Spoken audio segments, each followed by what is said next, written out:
देखिए दोस्तों, जो हम सीख रहे हैं वो है 12th class NIOS chapter number 6 और एपिसोड नंबर शायद थर्ड है। ठीक है, छठे चैप्टर का, क्योंकि अभी उससे थोड़े से लॉन्ग क्वेश्चन है ये वाली वीडियो में, थोड़े से लॉन्ग है, ज़्यादा लॉन्ग नहीं है, मतलब बस थोड़ा जल्दी जल्दी इसे थोड़ा सा स्पीड में करके हम वीडियो को आपको दिखा रहे हैं ताकि आपके पेपरों में नंबर बहुत अच्छे आ पाए।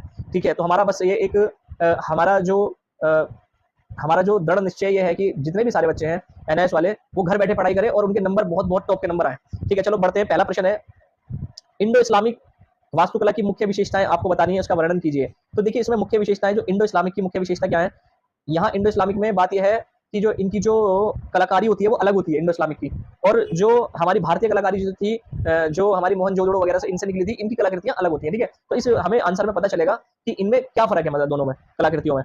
तो देखिए फर्क क्या है, इंडो इस्लामिक में जो सल्तनत कालीन के जो भारत के वास्तुकला जैसी शैली, नवीन शैलियों को सूत्रपात हुआ, उसे इंडो इस्लामिक शैली कहते हैं। यानी जो बाहर से सल्तनत कालीन के बंदे जो आए थे भारत में, तो वो अपने साथ एक नई कलाकारी लेके आए थे, तो संज्ञा दी गई, क्योंकि सल्तनत कालीन वास्तुकला अंतर्गत हुए निर्माण कार्यों में भारतीय और ईरानी दोनों कलाओं का सम्मिलित मिश्रण था।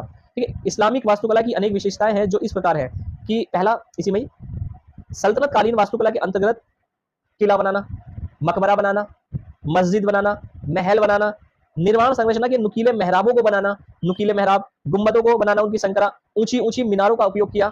ठीक है, तो आगे बढ़ते हैं इसमें, और इसमें ही दूसरा है, पहले प्रश्न में दूसरा आंसर है इसी का, निर्माण सामग्रियों में पत्थर का उपयोग करना, उत्तम प्रकार का चूना लगाना, उसमें कंक्रीट का प्रयोग करना। तीसरा है इसी में सल्तनत कालीन की वास्तुकला में प्रथम वैज्ञानिक ढंग से मेहराब और गुम्बद का प्रयोग करना। वैज्ञानिक ढंग से बोले तो जैसे आज के जो इंजीनियर वगैरह होते हैं, उन्हें नॉलेज थी कि किस तरीके से कहाँ पर कितनी मट्टी जो है वो नम है, कहाँ पर हमें बनाना चाहिए, कहाँ नहीं बनाना चाहिए, उन्हें बहुत अच्छा ज्ञान था उन्हें, इंडो इस्लामिक वालों को। तो अब चौथा है, इस्लाम में जीवित वस्तु के चित्रण वर्जित कीजिए, कारण इमारतों का अलंकृत विभान के फूल पत्तियां ज्यामिति, कुरान की आयतें उत्तीर्ण की जाती थी। तुर्क शासकों ने हिंदू साज सज्जा की वस्तुओं को, जैसे घंटियां नमूने, स्वादिष्ट कलमबेल नमूने इत्यादि भी अनुसरण साज सज्जा में संयुक्त विधि के अरब बस्क विधि का नाम दे दिया गया। मतलब कहने का यह है कि जिन कलाकृतियों में दोनों चीजें हमने मिक्स कर दी, तो उन्हें बोलते हैं अरब बक्स विधि, उसका नाम दे दिया गया। किसे किसे, जो इंडो इस्लामिक है वो भी, और जो यहाँ की कलाकृतियां हैं वो भी। जैसे यहाँ की कलाकृतियों में क्या होता है, अमर बेल, जो बेल होती है, जो कमल की मंदिर की घंटियां उल्टी, जैसे बोले तो घंटी टाइप की जो होती है वो यहाँ की उसमें थी। और ये वाली इंडो इस्लामिक में क्या थी, मेहराब में डिजाइन तैयार करना, कुरान की आयतें बनाना। तो इन्होंने सब ये मिक्स कर इन्होंने अरब बस्क इसका नाम दे दिया है। ठीक है, आगे बढ़ते हैं। अब देखिए प्रश्न नंबर 2 आ चुका है, प्रश्न नंबर 1 खत्म हो गया, उसके जो उदाहरण थे वो भी खत्म हो गए। ठीक है, प्रश्न नंबर 2 में है, कुतुब मीनार की विशेषताओं का उल्लेख कीजिए। यानी अब हमें बताना है कुतुब मीनार की जो विशेषताएं हैं वो हमें बतानी है। तो कुतुब मीनार की विशेषताएं क्या हो सकती हैं, जो वर्तमान में दिल्ली में 12 मील दूरी पर मेहरौली गांव में स्थित है। एक गांव है मेहरौली, यही हमारे घर के पास में है। तो मेहरौली गुलाम कुतुबुद्दीन ऐबक 1206 ईसा पूर्व में किया गया, किंतु इसे 1230 में पूरा इल्तुमिश ने करवाया था इस काम को पूरा। ठीक है, तो आगे बढ़ते हैं। इसे विजय स्तंभ भी कहा जाता है। कुतुब मीनार को पहली मंजिल पत्थर से बनाई गई है, और दूसरी उसकी बाहरी आवरण लाल से बनाई गई। मीनार को प्रथम मंजिल की बाहरी व्यास जो है उसका, आपको व्यास तो पता है ना किसे कहते हैं, व्यास बोलते हैं। अगर कोई गोला है उसमें यहाँ से वहां तक आप एक लकीर खींचो तो उसे हम व्यास बोलते हैं। तो जो व्यास है वो है 14.3, यानी बोले तो 14.3 मीटर तक। अंतिम मंजिल की चोटी तक व्यास इसका 28 मीटर है। मीनार की दूरी जो है, मीनार की दूरी दूसरी मंजिल गोलाकार दूसरी मंजिल की बाहरी कलेवर कोणीय 357 सीढ़ियां हैं, 357 इसकी सीढ़ियां हैं। इसकी कुल ऊंचाई 72.56 मीटर है। नीचे से खड़ी एकदम लंबाई 72.56 मीटर है। यह भारत की सबसे ऊंची मीनार है। तूफान और आंधी के कारण इसकी कुछ मीनारें बेकार हो गई, गिर गई, ढल गई, जिसकी मरम्मत बाद में सुल्तानों ने कराई। तो ये 7 मंजिल थी पूरी कुतुब मीनार, जो थी काफी ऊंची थी, तो बाकी ये हवा आंधी के कारण गिर गई। ठीक है, अब जो है वो आपके सामने ही है। तो आगे बढ़ते हैं। तीसरा प्रश्न है, ताजमहल को मुगल वास्तुकला का एक अच्छा नमूना मानने के कोई 3 कारण बताइए। अरे मैं तो कह रहा हूँ आप एक बार ताजमहल देखिए आओ, आपको वहां खुद ही नमूने दिए जाएंगे, इतनी कलाकारी कर रखी है भाई, आप खुद ही प्रश्न में आगे आगे लिख दोगे, मगर वहां जाने की जरूरत नहीं है, मैं आपको यही बता दूंगा। ठीक है, तो देखिए ताजमहल के जो 3 हमें नमूने बताने हैं वो 3 नमूने ये हैं। ताजमहल का जो निर्माण है, मुगल बादशाह शाहजहां ने अपनी पत्नी जो थी उनकी मुमताज के लिए करवाई, आपको पता ही होगा। ठीक है, इससे मुगल वास्तुकला का अच्छा नमूना स्वीकार कराने को 3 कारण ये हैं।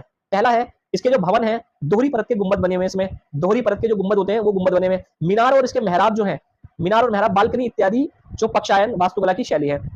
दूसरा है इसका अरबी भाषा में लिखावट, शुद्ध अनुपात में पत्थरों को खोदकर भवन में लगाई गई है।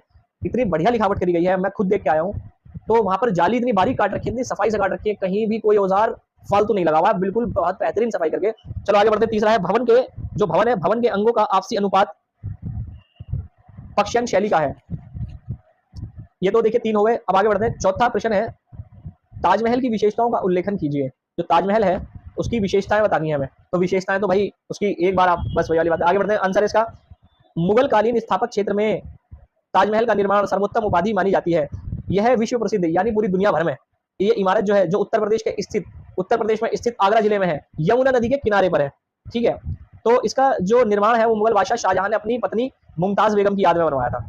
तो इसका जो देख रेख कराई वो ताजमहल में मुख्य भवन का क्षेत्रफल 313 वर्ग फीट है। इसका मध्य भाग यानी बीच का जो बड़ा गुंबद है वो 186 फीट का है। इसका जो बीच का गुंबद है वो 186 फीट ऊंचा है, जमीन से 186 फीट ऊंचा। तो लगभग जो हमने कुतुब मीनार की ऊंचाई देखी थी के आसपास में ही है। ठीक है, तो यह इंडो इस्लामिक कला का एक अद्भुत नमूना है। इसके निर्माण सामग्रियों के रूप में संगमरमर और चूना, बाजरा, कंकर, शीरा, रूसी, मस्तकसी, बेलगिरी, सन के टुकड़े, गोंद इत्यादि का प्रयोग किया गया। इसके निर्माण कुल अवधि 22 साल मानी जाती है, यानी कि ये 22 साल के अंदर बनाया गया। और अगर से आपका ये क्वेश्चन आ जाता है, आपका प्रश्न आ जाता है कि इसमें क्या क्या सामग्री मिलाई गई, तो आपको क्या क्या बताना है इसमें, चूना, पत्थर, संगमरमर, ठीक है, और कंकरी, शीरा, रूसी नारंगी, मस्तगी, बेलगिरी, सन के टुकड़े। तो ये आपको लिखना है, चूना, बाजरा, कंकर, शीरा, मस्तगी, ठीक है, ये आपको लिखना है। इसके निर्माण कुल और इसकी अवधि 22 साल थी। इसकी गुंबद से ऊंचाई जो है वो 186 फुट ऊंची है। ठीक है, और 100 जो इसकी मीनारें हैं वो 163 फुट ऊंची हैं। मीनारें मतलब जो साइडों में जो इसके पिलर हैं वो 183 फुट ऊंचे हैं, और जो इसकी गहराई जो बीच से है वो 183 फुट ऊंची है। ठीक है, तो देखिए ये वाला चैप्टर हमारा खत्म हो गया है। और ये चैप्टर अगर आपको समझ में आया तो इस चैप्टर को उन बच्चों को शेयर कर दीजिए जो बच्चे एनआई उसमें पढ़ रहे हैं। ये छठा चैप्टर हमारा कंप्लीट हो चुका है, 3 वीडियो में कंप्लीट हुआ है। तो आप इसको, जो अभी हमारी वीडियो देख रहे हैं, जो अपडेट बिल्कुल लेटेस्ट देख रहे हैं, जिन्होंने सब्सक्राइब नहीं करा वो हमारी वीडियो को सब्सक्राइब कर दीजिए, जो नए सब्सक्राइबर हैं, और उन बच्चों को शेयर कर दीजिए जो बच्चे पढ़ना चाहते हैं। ठीक है, जय हिंद और लाइक